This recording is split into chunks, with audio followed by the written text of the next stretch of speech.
5 years after the Great Jedi Purge. Wait, the Great Jedi Purge? Like it was such a great time. Anyways, our character Captain Jin is hiding out on this old scrap planet, you know, just hanging out, doing some scrapping. We've got some friends, well, friend, and his name is Bruh. No, that can't be right. I never play with subtitles and I'm like fucking deaf, so yes, I like to live life on the edge. Bruh seems like a pretty chill guy, but then he falls off this thing and dies.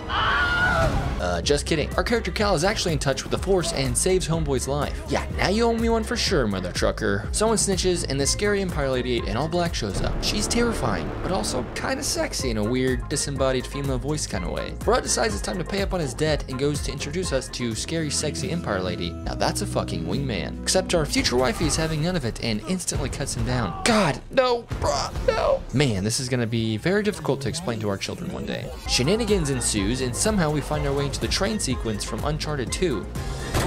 Except this time it's in space. Some randos show up and beg us to hop in their space whip. I oblige. But this thing is slippery AF, dude. Seriously. We fall like a couple football fields, but somehow come out of it pretty much unscathed. Oh, and guess who shows up begging like a little puppy dog for me to take them back? You've got some real nerve showing back up here, you know. I knew that man for about 5 whole minutes before you decided to shut him down. Literally. Oh shit, yeah, she's got some real issues, deep down. This is how you repay my affection? The randos show back up in the nick of time and say, get in loser, we're going shopping. Everything seems pretty chill until Scary Sexy starts hanging onto our spacecraft like a Stage 9 clinger. We eventually shake her and blast off. The space crew picked us up because they also heard about a sweet new Jedi in town. No, it's actually, me, Cal Kestis. Anyways, this guy's name is Grease. He has a cool mustache and very large teeth.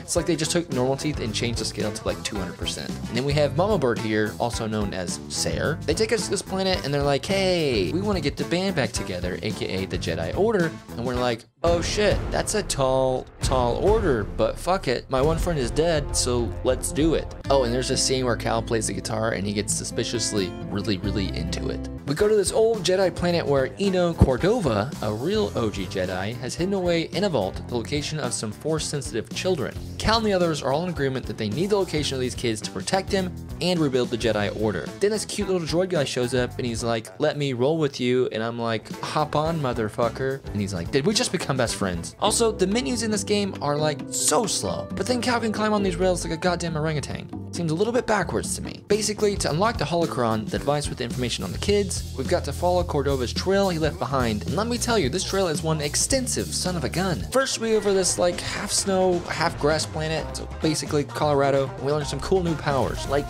pushing stuff with our mind.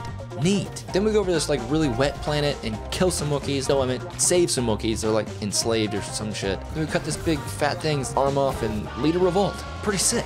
Scary Sexy Empire Lady shows back up and wants to throw hands again. It's a close fight, I'm not gonna lie to you. Our little droid saves our booty and then Empire Lady reveals that she is Mama Bird's padawan from way back in the day. And also that she goes hard with the eye makeups, and I'm like, this is weird. I'm not as attracted to you. With your mask off, you look less like authority and more like a sad cat lady. On our way back to the ship, we get ambushed by some jetpack fool and kidnapped. Plus he steals my droid, my cute ass fucking droid, man. Anyways, it's a moon base and it's dark and scary. It's got weird creatures falling from the ceiling and holes in the walls. It's fucked. Finally, we find our boy and get him fixed up real quick. Basically, they put the equivalent of a car boot on him. Not cool, guys, not cool, and kind of disrespectful. We get him unlocked and head out. Then our captor does some real Marcus Aurelius type shit and makes us fight some of the nasties that were falling from the ceiling. They're easy and Grease's wild ass crashes the whole spaceship into the arena to pull us out. Also, what's up with the lightsabers? I mean, I want to see some motherfuckers cut in half. I want to see limbs flying around like it's Fruit Ninja. Let's do that next time, guys, okay? We go to the Wookiee planet again, jump on some plants, and climb this giant ass tree. We find that sweet ass chicken thing, but we've got to be careful because we don't want to spook it. Another Empire person shows up and they shoot me down, but it's cool. I mean, it gives me the ride of a lifetime. Yes, allow me to Tarzan this bitch. We meet back up with the weirdest bald flying chicken thing you'll ever see, and he takes us for a quick little sky excursion. Also, look at how it holds its legs.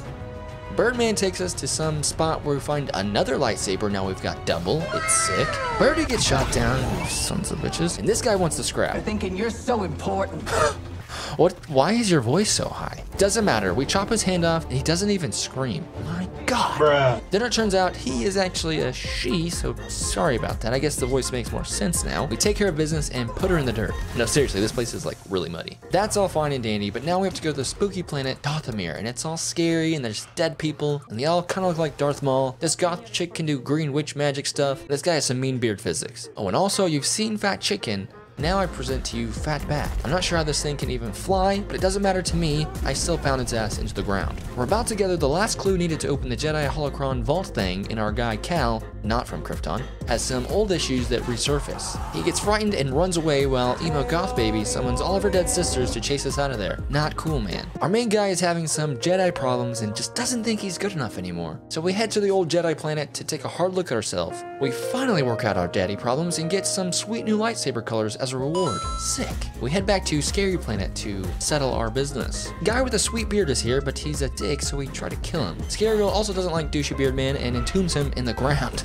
Yeah, like fuck that guy. Also, I think this fella is like still alive, just stuck in the ground. That's some cold ass shit. Not as scary anymore, Goth Girl is kind of digging what we're doing, so she comes along for the ride. We head back to the Jedi Vault and get the Holocron, you know, the thing that's going to reveal the location of those Force-sensitive kids around the galaxy. Whoa, that's a weird-ass mosquito. And this Holocron thing seems kind of important, right? I mean, I would hate for that to fall in the wrong hands. Oops, it does. Scary, not-so-sexy cat lady comes back and steals it and takes it to an underwater prison. Oh wow, real original. Actually, that is kind of dope. We don't see too many underwater lava prisons, so you get a pass on that one. We show up, flood the place, and generally fuck shit up. However, Granddaddy Big Dick is none too happy. Yeah man, Big Darth himself is in this game. Anyways, he struts around acting like he's a freaking god or something like that, and I guess he pretty much is. He instantly kills Scary Cat Lady because, well, because he can. He chases us around the prison for a while, and eventually we get bored, so we blow up a wall and force a bunch of water on him. Ha! Loser. And that's pretty much it. Oh, except, you know, the Holocron thing with the really important information on it. You know, the thing we've been playing the entire game to get? Oh yeah, it doesn't matter. Cal destroys it the instant he gets his hands on it. Fuck them kids. 7 crusty lightsabers out of 10. The next game needs more of Cal's O-face. Thanks, Respawn.